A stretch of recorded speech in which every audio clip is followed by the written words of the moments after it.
Bonsoir à tous, me voilà de retour en Indonésie. J'essaie de m'automatiser en français à mon retour parce que avant je n'osais jamais vlogger en français, surtout par peur qu'on me voie. Et oui, et la plupart du temps je vloguais soit en indonésien et anglais et avec un peu de français. Mais bon, voilà, je suis de retour en Indonésie depuis 10 août. Et c'était parce que, ok, donc c'est vrai que je n'avais pas fait mon life update, justement.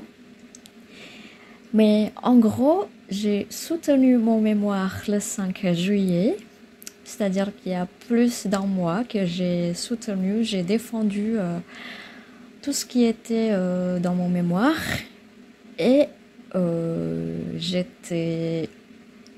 j'avais officiellement mon master en ce moment-là.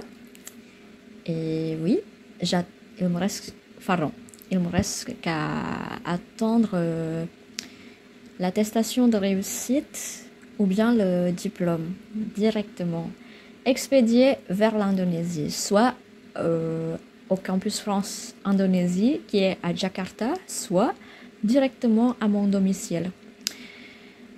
Et voilà, devant vous actuellement, ce sont mes cahiers.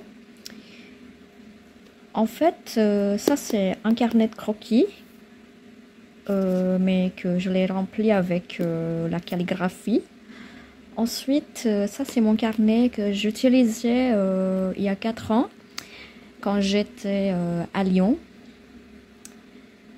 Mais pas forcément à Lyon parce que je l'avais juste après mon retour de Lyon.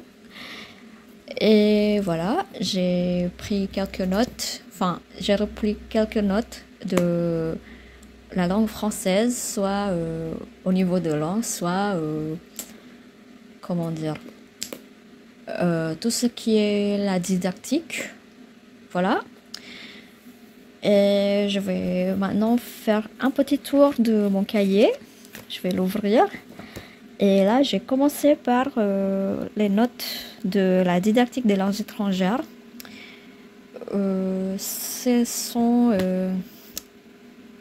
Là, c'est la théorie sur la didactique des langues en général, mais particulièrement les langues étrangères. Sauf que là, j'ai copié-collé de Wikipédia parce que je n'avais pas très bien compris, même si j'ai lu en français. J'ai lu pas mal de choses, surtout la biographie des célébrités sur Wikipédia, mais en français, tout. Mais je n'avais pas la meilleure compréhension en ce moment-là, donc au lieu de paraphraser les notes, j'ai tout copié-collé parce que normalement, mon seul souhait, personnellement, c'est de prendre des notes, mais de manière que je paraphrase par exemple des enregistrements ou des paroles des enseignants, des professeurs, etc., etc. Paraphraser. C'est-à-dire j'utilise ma propre langue en écrivant. Voilà. Donc, là, j'ai déjà connu pas mal de méthodes de l'enseignement de langues étrangères, sauf que là, je suis un peu confuse entre la méthode directe et la perspective actionnelle, parce que la perspective actionnelle, pour moi, c'est un peu avec l'action. On utilise directement la langue en faisant une action, par exemple la démonstration dans la cuisine, utiliser la recette de cuisine, et en même temps que cuisiner tout en parlant français, quoi. Mais que la méthode directe, tout ce que j'ai pu comprendre, c'est que on est placé direct au pays où on va apprendre la langue donnée. Par exemple, je suis déplacée directement en France, mais que là, je connaissais aucun des mots français. Donc, on dirait l'acquisition, c'est comme quand j'étais toute petite, enfin, l'acquisition de l'indonésien, qui est ma langue maternelle, mais l'acquisition de la langue étrangère se fait comme la langue maternelle, la méthode directe. Mais bon, voilà quoi. Ça fait 5 minutes, donc j'ai pas mal de notes. Après, il y avait la méthode structure globale audiovisuelle que j'ai trouvé dans pas mal de mémoires de licence quand j'étais en licence à l'UPI, c'est-à-dire l'Universitas Pendidikan Indonesia. Et là, ce sont mes notes quand j'étais à Lyon Bleu, quand j'avais appris le DALF C1, enfin la préparation. J'avais, comment dire, moi non plus, je n'avais pas encore la meilleure compréhension quand j'ai lu des textes, etc., etc. Mais après 2-3 ans de séjour en France, j'avoue que, ok, dans certaines lectures,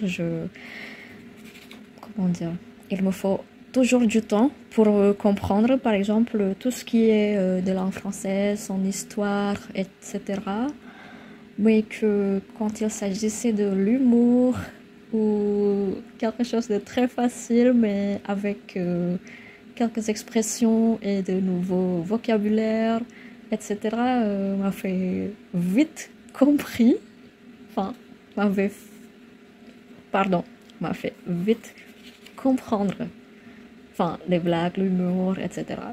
Je comprends pas pourquoi, mais bon, faut que je pratique pas mal de choses, même si la plupart du temps c'est que la lecture et l'écoute. Et des fois, j'envoie pas mal de messages vocaux à mes potes, surtout pour ne pas vraiment oublier la langue française, parce que, enfin, récemment j'ai parlé à quelqu'un qui est de Niger et je lui ai fait pas mal de messages vocaux parce que je lui en avais parlé, enfin, pardon, je lui avais parlé de ma caution et j'ai abusé pas mal de phrases comme je suis censée, être censée, nanana, quoi. Alors, revenons à nos moutons, ça c'est, comment dire, mes notes quand j'ai préparé le DAF C1, enfin, d'après le texte qu'on m'a donné en ce moment-là. Et j'ai aussi copié la proposition des synthèses dans le, comment dire, dans l'extrait de livre que j'ai utilisé, que j'ai eu, enfin, voilà. Et je vous avoue que la synthèse était la chose la plus dure que j'ai jamais essayé, enfin, au niveau linguistique, enfin, comment dire, dans les devoirs de l'auto-formation, ou bien quand j'essaie de faire la simulation de DALF C2. Et je pense qu'avec le temps, je sais pas, mais il faut quand même me préparer pour que, comment dire, par exemple, la simulation tourne bien. Et puis un jour, je pourrais peut-être passer l'examen de DALF C2, histoire d'avoir le niveau maîtrise, qu'on n'appelle pas souvent par le niveau natif, alors que ce n'est pas forcément le niveau natif, quoi. Parce qu'il y a aussi des locuteurs natifs qui, comment dire, même dans leur propre langue, c'est encore difficile pour eux, surtout à l'écrit. Voilà. Ensuite, il y avait pas mal de notes. Il y avait les traces de ruban à double face. Et surtout là, je connaissais très peu de la culture, enfin de la vie en France. J'avais qu'un mois de séjour en ce moment-là, en 2018, mais à partir de 2019, quand j'étais admise à l'université de Lille, ça me fait penser à, comment dire, au long séjour, même très long qu'en 2018. Donc voilà, le long séjour m'a fait beaucoup, comment dire, waouh. J'ai entendu pas mal de gens qui parlent français, etc., etc., et que même si je m'automatisais rarement en français en ce moment-là, mais à chaque fois que je me promène, surtout commander pas mal de trucs, je parle français aux commerçants parce que sinon ils vont pas comprendre quoi. Mais une fois que je suis rentrée en Indonésie, tu vois, pardon, vous voyez que, comment dire, j'ai quasiment dit sur place aux commerçants de Forêt, c'est un café beaucoup moins cher à Bandung, mais je sais pas si c'est partout, mais aux commerçants, j'ai failli dire sur place en français. Donc voilà, c'est ce qui est drôle. Hop. Ensuite, j'avais pas mal d'imagination parce que au Delft, faut pas utiliser son propre nom, faut rester anonyme. Par exemple, si on rédige une lettre ou quoi, faut inventer, comment dire, les noms. Ce que je ne savais pas faire, mais bon, voilà que j'ai déjà fait.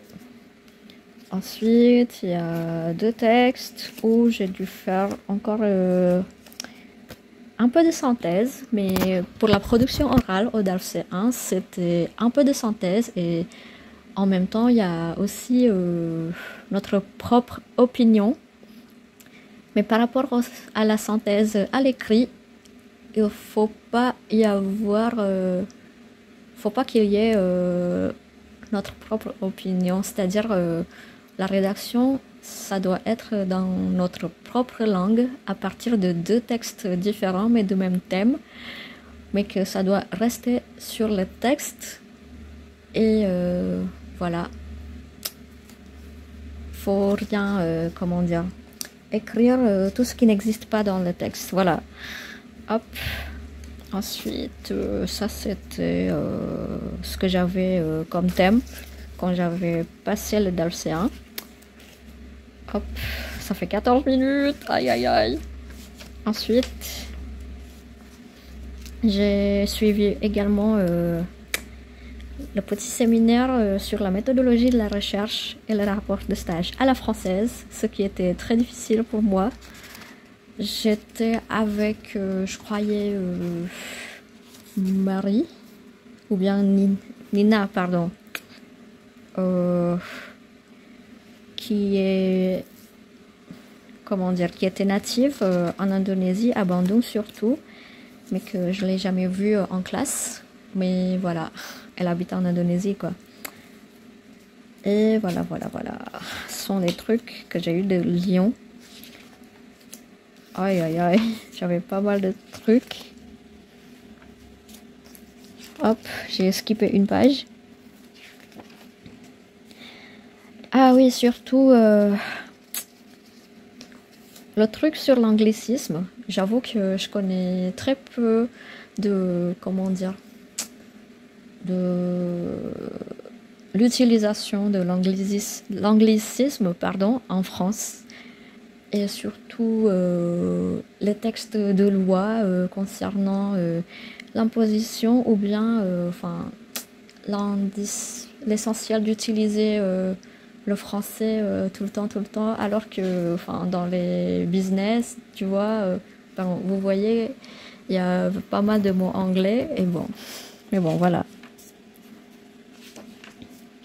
Et c'est tout. Mon cahier, il ne reste que très peu de pages, mais je me dis que ça suffit pour un cahier. Je ne sais plus quoi écrire là-dessus, et voilà. Ensuite, j'aimerais aussi faire un petit tour de mon croquis. Oups, il y avait mon numéro. Je ne saurais jamais comment le censurer, machin. Mais bon, peut-être pour la prochaine vidéo, je vais faire un petit tour de mon carnet de croquis que j'utilise, que j'utilisais il y a 3 ans pour, comment ça s'appelle, la calligraphie. Voilà, il y avait très peu de dessins et voilà. À la prochaine, bisous, et n'oubliez pas de commenter, liker, et de vous abonner à moi, à ma chaîne surtout, et voilà. À la prochaine.